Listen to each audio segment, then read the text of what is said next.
Hi, welcome to the Vedic Astrology New Moon Forecast for October of 2021.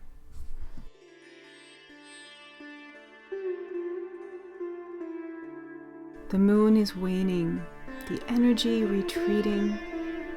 How are you feeling? On October 6th at 4:05 a.m. Pacific Time, the moon will reach the end of the Amavasya Tithi, conjoin the sun, and begin to wax again. Anxious, confused, maybe feeling defensive and misunderstood. New moons, the days leading up to the new moon, especially the dark moon time of Amavasya, when we are generally more sensitive and prone to anxiety and worry.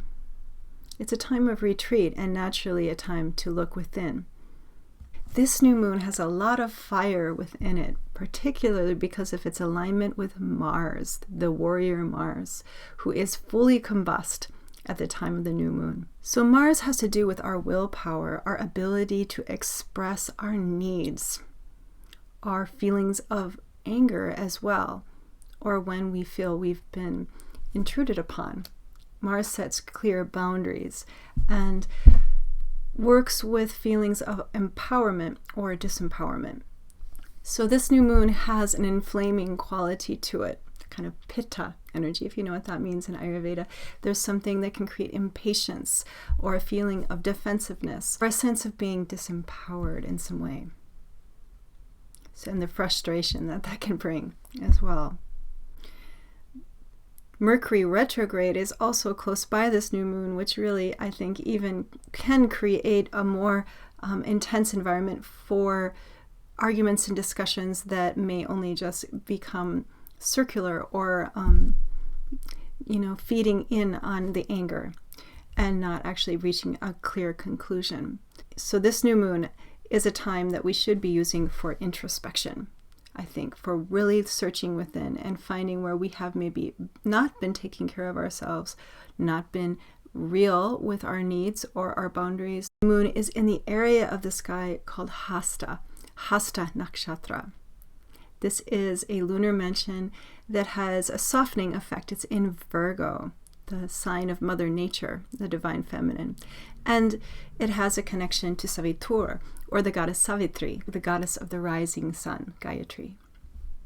So there's something illuminating, something potentially very nourishing as well, setting up a very potent lunar cycle to come.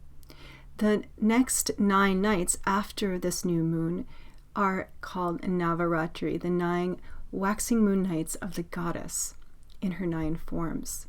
The goddess Durga, and also Kali, Lakshmi, all of these forms of the Devi and Shakti, especially Durga as the protector, the fierce form of the goddess who protects her children with a fierce love and courage that can devour even the most powerful demons. So in a sense, this new moon has the potency of revealing perhaps what our demons are, or what obstacles we're facing, or where we're disempowering or sabotaging our ability to move forward in life. Mercury retrograde is a time for looking back at the past as well. It gives a lot of energy for inner research and for examining perhaps how we have bottled ourselves up or created deadlocks of indecision and fear that have actually kept us from moving forward. So one thing I really love about Navaratri and the goddess Durga is it's a time to celebrate this form of the divine mother, the divine feminine. She has these aspects also that are angry, even raging, like a mother protecting her children from what is not right, what is hurting them. And this emotion is not one that is usually seen in the Western world and connected with the feminine. This idea of the feminine as being more submissive and quiet and not openly expressing anger is something that is actually pretty destructive for, I think, everyone in the world, everyone on the planet. Because when there's not this proper channeling of an emotion, things get oppressed and bottled up. So this is a new moon that has a lot of potency to reveal where you may have been repressing something, right? And connect to what is truly nourishing, what you really want in life, where you feel comfortable and accepted and respected. Okay, so let's just see what the cards have to say about this new moon coming up on October 6th.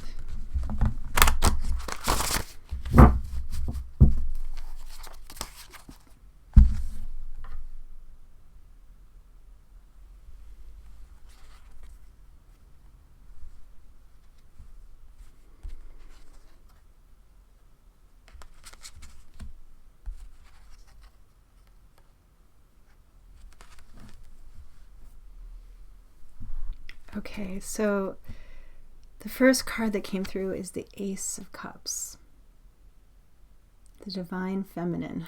I think that's what I see there. The nourishment of the womb, the compassion of love from the heart. Our connectivity as well, our need to love one another. And the second card that came through is the Tower. The energy of Mars. Like I was saying, Mars is combust, so this card is pretty appropriate. Something boiling the water here. Needing to maybe break down situations that are not right anymore. That energy of rage and of anger. How can it be instead of just destructive, like a tower destroying everything, how can it also be transformational, a powerful catalyst to rebuild something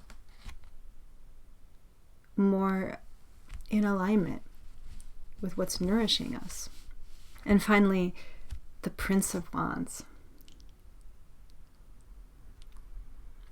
You know, look at the sun behind him. The god associated with Hasta is Savitur. So Savitur, it looks very much like him, the rising sun riding his chariot there, and the tiger of Durga below him.